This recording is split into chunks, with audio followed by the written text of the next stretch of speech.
Welcome back to Major Antonio's presentation of The Mosquito Fleet by Bern Keating.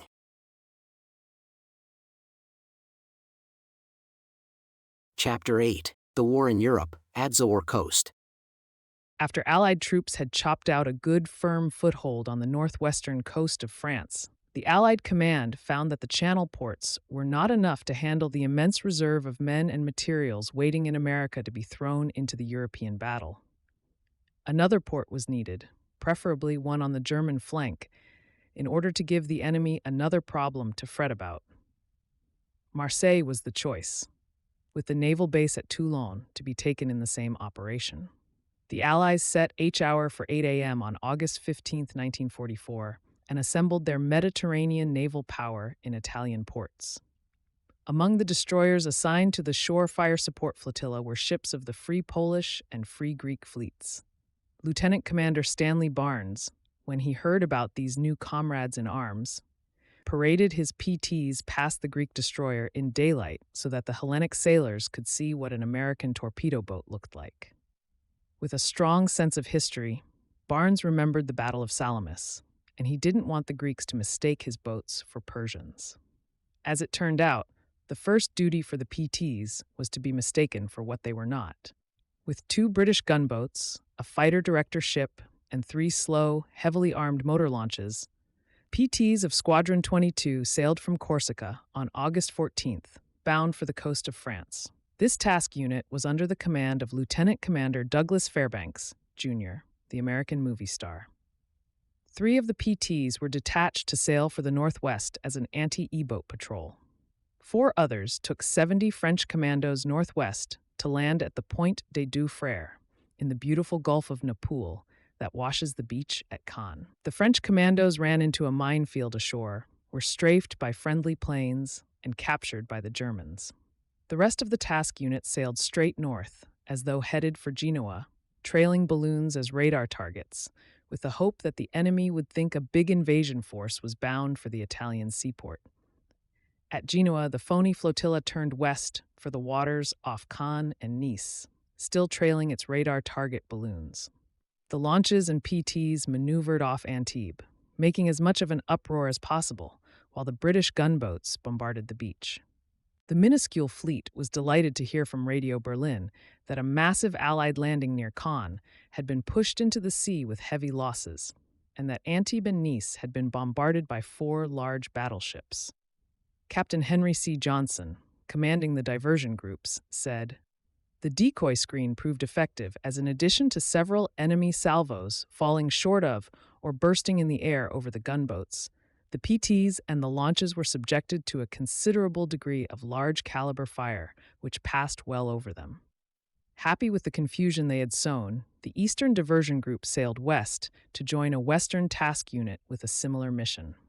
Off the Baie de la Ciotat, between Marseille and the port of Toulon, the Eastern Group joined company with 4 more launches, 11 crash boats, and 8 PTs of Squadron 29, under the control of the destroyer Endicott. Skipper of the destroyer was a sailor who might be expected to know a bit about a PT's capabilities. His name was Lieutenant Commander John Bulkley. The armed motor launches and the destroyer bombarded the beach behind a screen of PTs.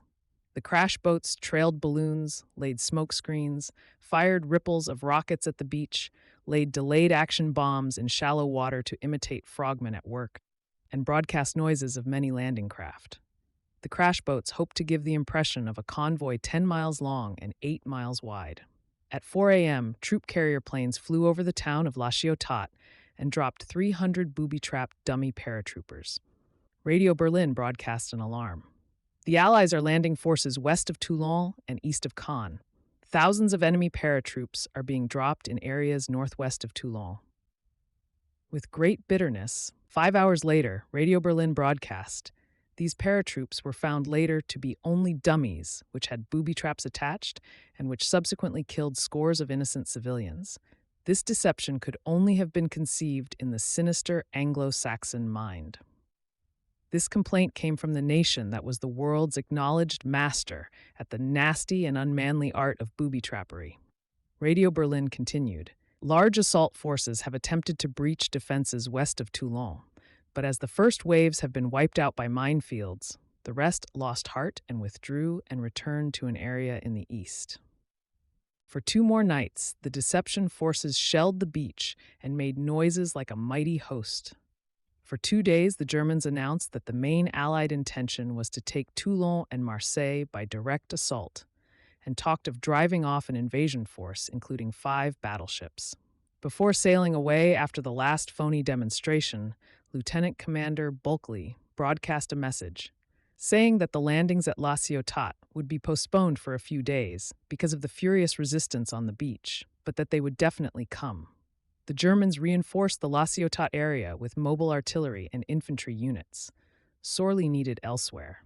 Radio Berlin, after the final demonstration, said, "An additional and futile attempt of the American forces to land large bodies of troops west of Toulon has failed miserably." Lord Haw-Haw, the English trader who broadcast for the Axis, said, "The assault convoy was 12 miles long, but for the second time in 3 nights, the Allies have learned of the determined resistance of the Wehrmacht, to their cost." The Axis broadcasts had the unexpected result of terrifying crews of German warships ordered out to attack the invasion fleet. Prisoners of war later reported that some of the ships would not sail because they had lost heart after listening to their own broadcast alarms. Some ships did venture out, however, for one of the crash boats, retiring from the demonstration area after the final show, ran into 2 enemy corvettes, heavily armed escort vessels. The crash boat called loudly for help, and 2 antique British river gunboats, the Aphis and the Scarab, came running. The British and German ships battled for 20 minutes. Lieutenant Commander Bulkeley's Endicott, already almost out of sight on the southern horizon, steamed back at flank speed and opened fire at 7.5 mile range. Fire was slow, however, for the Endicott, trying to imitate a large bombardment force earlier that night, had shot its 5 inchers so fast that all but one breech block was fused from the heat. The one remaining gun shifted fire from one corvette to the other. 2 PTs, screening the destroyer, closed the corvettes to 300 yards and fired 2 fish, but missed. The Endicott also fired torpedoes, and the corvettes turned bow on to comb their tracks, thus masking their own broadside. The Endicott closed to 1,500 yards and raked the corvette decks with 20mm and 40mm autocannon, driving gunners from their stations. The British gunboats and the destroyer pounded the now silent corvettes until they sank. The ships and PT boats picked up 211 prisoners from the Nimet Allah, a converted Egyptian yacht, and the Capriolo, a smartly rigged light warship taken from the Italian Navy. In southern waters, the PTs had been immune to mines, but off the Mediterranean shores of France, they suffered terribly from a new type of underwater menace. Following standard PT practice of moving the base as close to the fighting front as possible, Lieutenant Commander Barnes set up a boat pool in the Baie de Briand, near Saint-Tropez, almost as soon as the troops went ashore. The boats were close to the fighting and ready for action, but their gas tanker didn't show up. By the evening of August 16th, the boats were low on fuel, so the skippers puttered about the coast, running down rumors of gas tankers anchored here and there.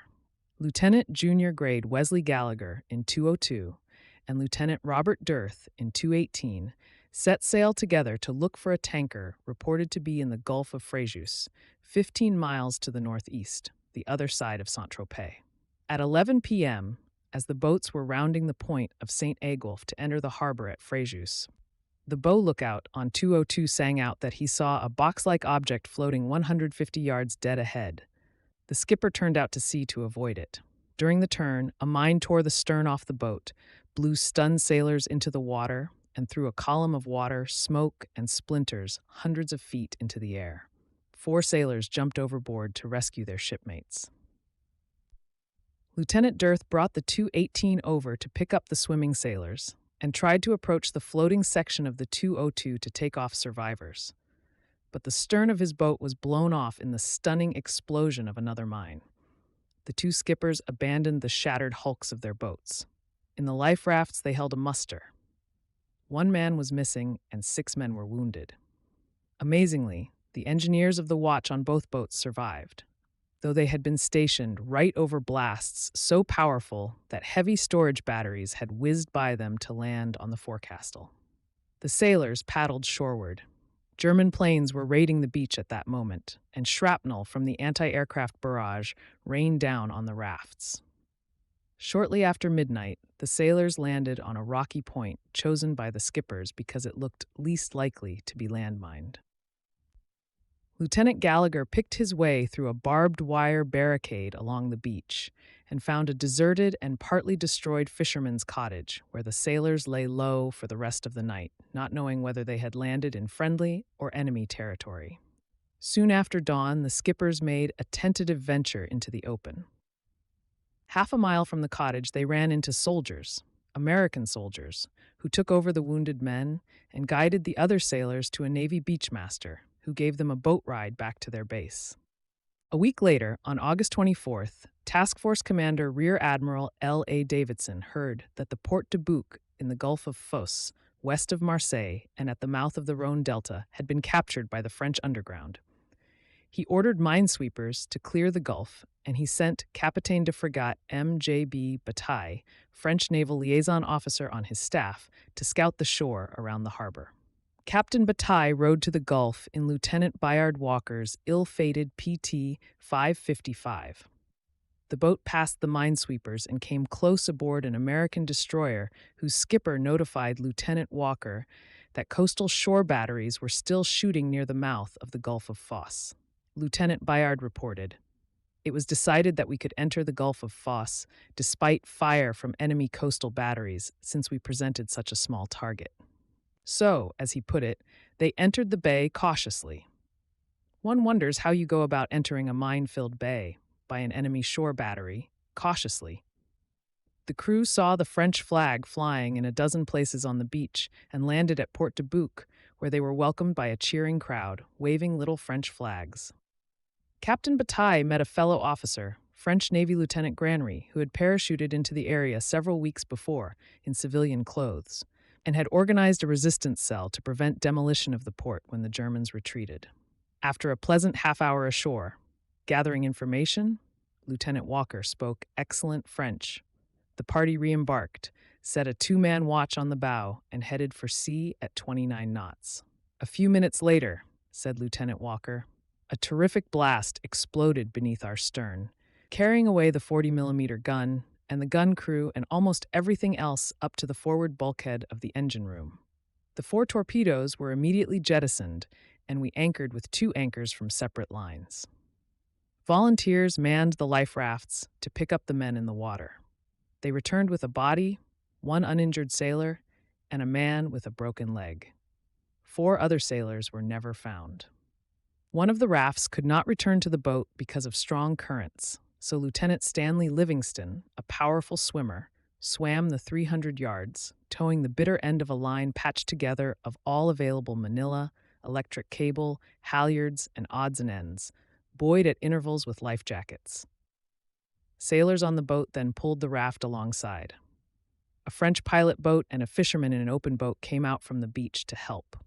Overhead, fighter planes, attracted by the explosion, took in the situation and set up an impromptu umbrella.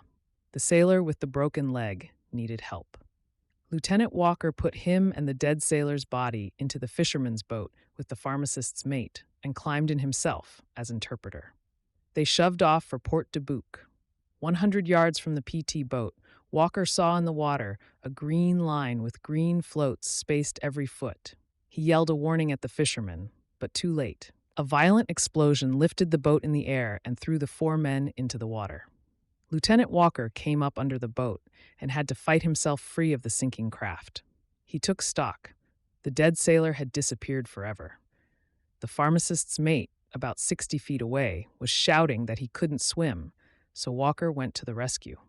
The injured man was hauled up to the bottom of the overturned boat, where, in Walker's words, he appeared to be comfortable. The ordinary non-PT man might consider a perch on the bottom of an overturned and sinking fishing boat as being somewhat short of comfortable for a man with an unset broken leg.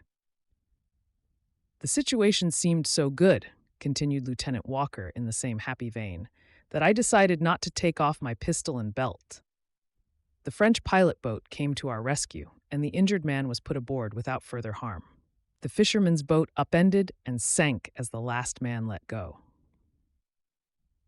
Walker confessed to a tiny twinge of disappointment at this point in his narrative.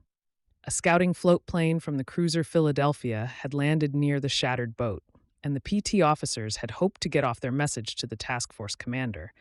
But the pilot took fright when the second mine went off under the fishing boat, and he left for home. "We had 2 narrow escapes getting back to the PT boat," Lieutenant Walker said. "I requested the pilot, Ensign Meneglia of the French Navy, to go between 2 sets of lines I could see, rather than back down and turn around as the majority seemed to wish. It proved to be the safe way between 2 mines." The crew jettisoned all topside weights except 1 twin 50 caliber mount, so that they would have some protection against air attack. Captain Bataille and Lieutenant Livingston set out in a rubber boat for the town of Caro, at the eastern entrance of the Gulf of Fos, about 5 miles away. They were frantic to complete their mission by sending a message to the task force commander, and they hoped to find an army message center to relay their report that Port de Bouc was in French hands. 2 teams of bucket brigades bailed out the leaking hulk, but the water gained on them steadily. At midnight, the sailors jettisoned the radar and brought up confidential publications in a lead-weighted sack, ready to be heaved over if they had to abandon the boat. The off-duty bucket brigade had to share a few blankets because the night was chilly. About an hour after sunrise, Captain Bataille and Lieutenant Livingston returned from Caro in a fishing boat, followed by another. That brought the little flotilla to 2 pilot boats, 2 fishing boats, and a battered piece of a PT.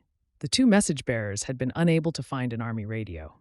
2 of the boats passed lines to the PT to tow it ashore, and the other 2 went ahead with Captain Bataille and Lieutenant Livingston in the bows, as lookouts for moored mines. They found so many on the road to Port de Bouc that the flotilla turned and headed for Caro on Cape Coron instead. At the Caro dock, the PT settled to the bottom. An abandoned house beside the dock was turned over to the homeless sailors, and the French underground trotted up 5 Italian prisoners to do the dirty work of making the place presentable. Best news in Caro was that the cruiser Philadelphia had just sent an officer ashore with a radio to send out some news of possible targets along the shore. Lieutenant Walker tracked down his colleague, and after bloody travail, finally sent off his message to the task force commander that Port de Bouc was indeed in friendly hands, but that the harbor waters were still acting in a very unfriendly manner indeed.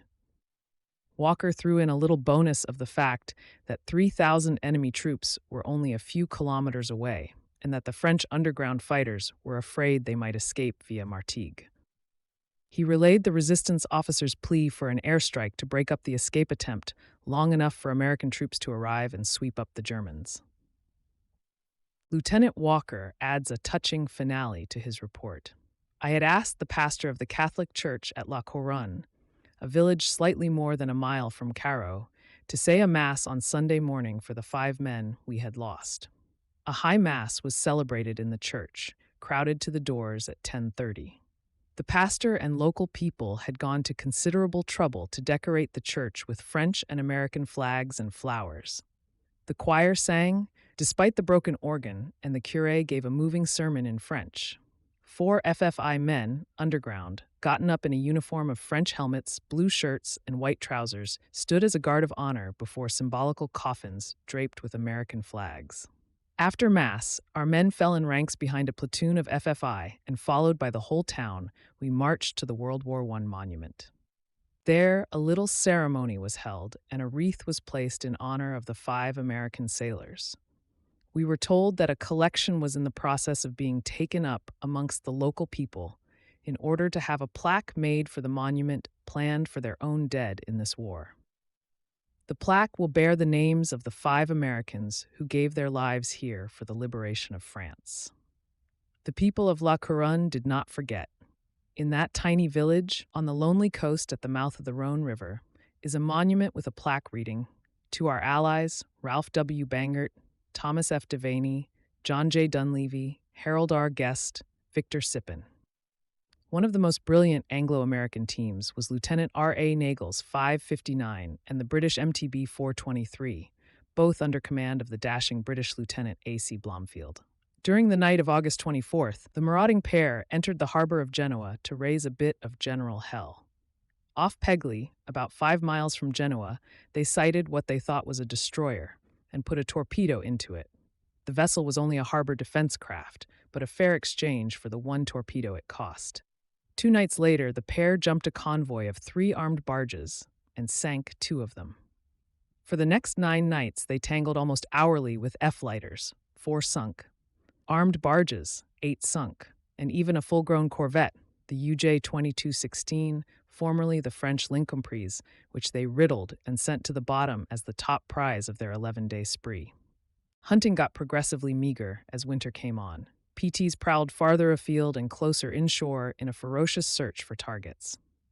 On November 17th, Lieutenant B.W. Creelman's PT-311 pressed the search too far, hit a mine, and sank. Killed were the skipper and his executive officer and 8 of the 13-man crew. The last big fight of the American PTs with enemy surface craft came 2 nights later when Lieutenant Junior Grade Charles H. Murphy's 308 and 2 British torpedo boats sank a 1,000-ton German corvette, the UJ-2207, formerly the French Cap Nord. The naval war was nearing its end for the Germans, and they turned to strange devices: human torpedoes, remote control explosive boats, and semi-suicide explosive boats. The remote control craft didn't work any better for the Germans than they had for Americans in the Normandy landings. So it was also with the human torpedo. Lieutenant Edwin Dubose on PT-206 on September 10th spotted a human torpedo in the waters off the French-Italian frontier. The PT sank the torpedo and pulled the pilot from the water. With great insouciance, the pilot chatted with his rescuers and treacherously told them where to find and kill a comrade piloting another torpedo. In those waters that same day, planes, PTs, and bigger ships sank 10 human torpedoes. As naval resistance lessened, the Western Naval Task Force under American Rear Admiral H.K. Hewitt was broken up and redistributed. Many PTs were assigned to the Flank Force, Mediterranean. Since most of the ships in the force were French, the PTs came under the command of French Contre-Amiral Jaujard. Because Mark 13s were arriving in good numbers, the torpedo targets were getting scarce, the French admiral authorized the PTs in his command to fire their old and unlamented Mark 8s into enemy harbors. On the night of March 21st, PTs 310 and 312 fired 4 Mark 8s from 2 miles into the harbor of Savona, Italy. 3 exploded on the beach. The same boats, on April 4th, fired 4 at the resort town of San Remo. 2 exploded, one of them with such a crash that it jarred the boats far out to sea. On April 11th, the 313 and the 305 fired 4 into Vado, touching off 1 large explosion and 4 smaller ones. The last 3 Mark 8s were fired from the 302 and the 305 on April 19th. Lieutenant Commander R.J. Dressling, the squadron leader, launched them into Imperia, where a single boom was heard. During these torpedoings of the harbors, said Dressling, Italian partisans were rising against the Germans, and there is little doubt that the explosions of our torpedoes were taken by the enemy as sabotage attempts by the partisans. At no time were we fired on, despite the fact that we were well inside the range of enemy shore batteries. Lieutenant Commander Dressling thought that, to a small extent, the actions assisted the partisans in taking over the Italian ports on April 27th. The night after the Italian ports all fell to the Italian underground, Admiral Jaujard, with a fine Gallic sense of the ceremonial, led his entire flank force, including PT Squadron 22, in a stately sweep of the Riviera coast. It was partly the last combat patrol and partly a victory parade. 10 days later, on May 8th, the Germans surrendered and the war was over. The war was over in Europe. That is, for on the other side of the world, the PTs were involved in the bitterest fighting yet. PTs had operated in the Mediterranean for 2 years. The 3 squadrons lost 4 boats, 5 officers, and 19 men killed in action, 7 officers and 28 men wounded in action. They fired 354 torpedoes and claimed 38 vessels sunk, totaling 23,700 tons and 49 damaged, totaling 22,600 tons. In joint patrols with the British, they claimed 15 vessels sunk and 17 damaged. This concludes today's reading of the Mosquito Fleet by Bern Keating, presented by Major Antonio. Join us also next week for the subsequent chapter, or download the entire audiobook from our webshop at antonio.net. Thank you for listening, and so long.